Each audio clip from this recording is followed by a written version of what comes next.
Alright guys, so here we are, we're moving on to Sustained Power, and so this little video is to try and give you some insight into what we're looking to achieve out of this next 8-week cycle of training, as well as how to really get it right and make sure that you avoid some of the pitfalls that are usually associated with this type of training that we're coming into. I think it's really important to start off by saying this is more of a shift in emphasis and focus versus a crossroads in the path where we're going to suddenly do everything different.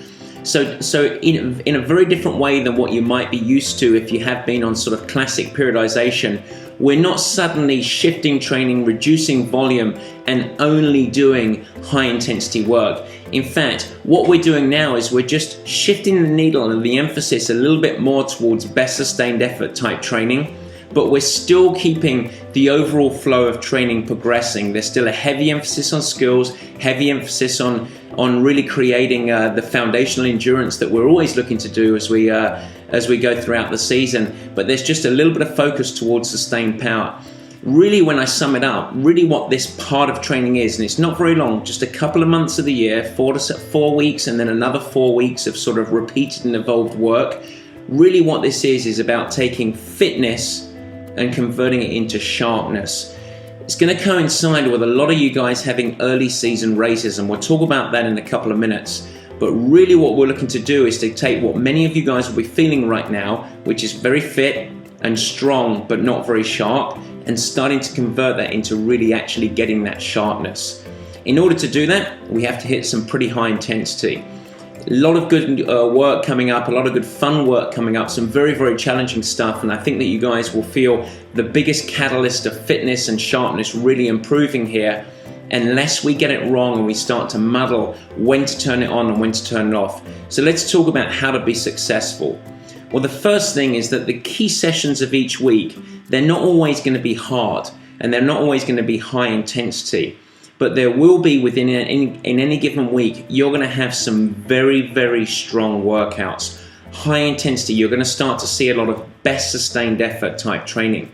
You've already seen a little bit of that, but you're really going to start to see the duration of that best effort extend. So rather than 1 minute or 2 minute type intervals with lots of rest, you're going to start to see intervals of 4 to 10 minutes in duration, very high stress, lots of recovery between. It's very challenging, it's very depleting. Those key sessions we want to make sure we get right. You'll really notice that you don't see too many zones in that period, because I don't want you to be limited by your metrics. If I ask for your best sustained effort, I'm looking for your best effort and power output or pace output over the course of the number of intervals that you're going to do, as well as over the course of the entire interval. So it's very challenging. We need to make sure we get a good warm-up before each one. Make sure the engine's really cooking. That will have a big effect on recovery, as well as the benefit or the amount of adaptations that we get.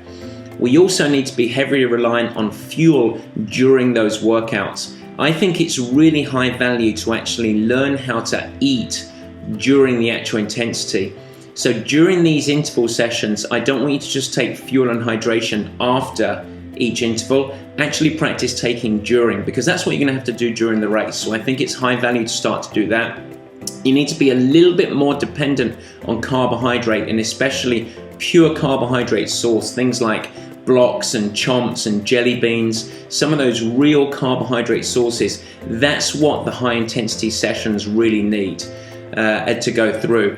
And then after your training, making sure that we really value recovery, protein and carbohydrate mixed immediately following the exercise session, and then within about 30 to 60 minutes following a real meal that is carbohydrate, protein and fat, so that we can rebuild the immune system and make sure that we're really starting recovery.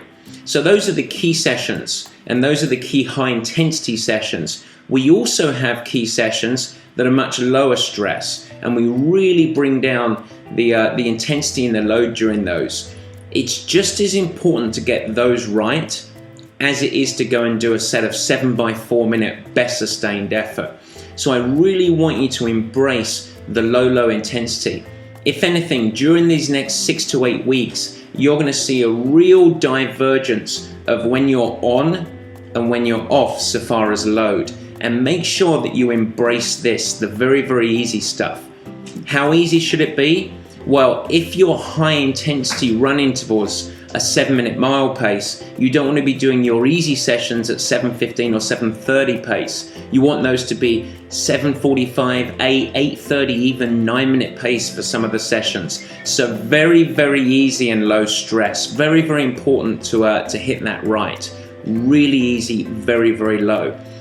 Even there, the zones become, I would say, moderate to even low importance, because what I want your effort to be on the easy sessions is conversational.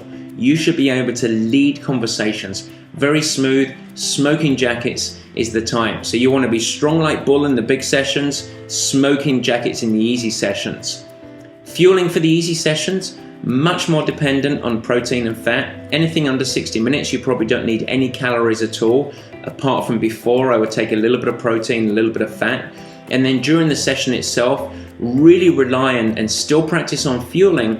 And anything that's a longer endurance session, you don't want to have just carbohydrates there. You want to have something that has all 3 macronutrients, still small feedings, but then again, you have your post-exercise fueling, just as I said, after the high intensity sessions. One of the things that I want you to be really aware of, and I touched on it, is training zones. In the best sustained effort stuff, don't worry about training zones.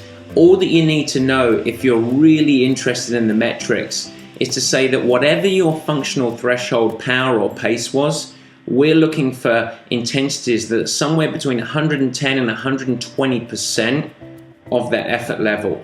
But I wouldn't even get involved in the weeds on that. If you're looking for best sustained effort, I would go with here, what it feels like. Really looking for very, very strong best sustained effort. That's really the key that we're looking for in this. The only other thing that you have to be aware of in this phase of training is fatigue. If you end up getting pulled into too high of an intensity level on the very, very easy sessions or the optional optional sessions, you're going to get into real trouble. You're going to get a lot of fatigue. You're going to get injuries. Injuries will not occur if you do good warm-ups, you nail the key sessions, and then on the very easy sessions and low stress key sessions, you bring it all the way down, you go easy enough.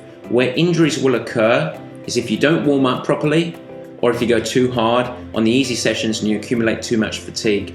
So you need to really have a good litmus on what's going on with your fatigue level. Again, plan support can always help you with that, and that's very, very important for you guys to get through.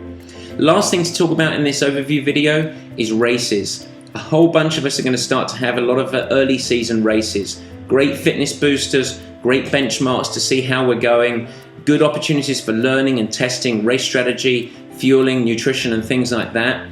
But if you are going to go through to a B race, which doesn't mean B performance, it just means a B race so far as it's not your key race of the year or one of your few key races of the year. If it's going to be a B race, you're going to actually come off the river of training for the week before. You're going to drop in to that B race with a nice ramp in, and then we're going to have that post-race recovery block, and then you come right back onto the river of training. The reason we can do that, especially in this phase of training, is that the races itself are actually great power and speed. Really, really good high intensity sessions that will give us a good fitness boost. So don't be afraid of that. So if you don't have or you can't remember where to find that B race build or C race build, grab it from Plan Support or the portal, but we should get going. A lot of questions on Meetings with Matt. We're going to start to see a lot of you guys racing. Looking forward to your results. Make sure that if you are racing, you let us know. Let us know how it went. We want to hear your results. Any questions that you have, and we'll help you out. Let's turn fitness into speed. That's the phase of this little training progression. Cheers, bye.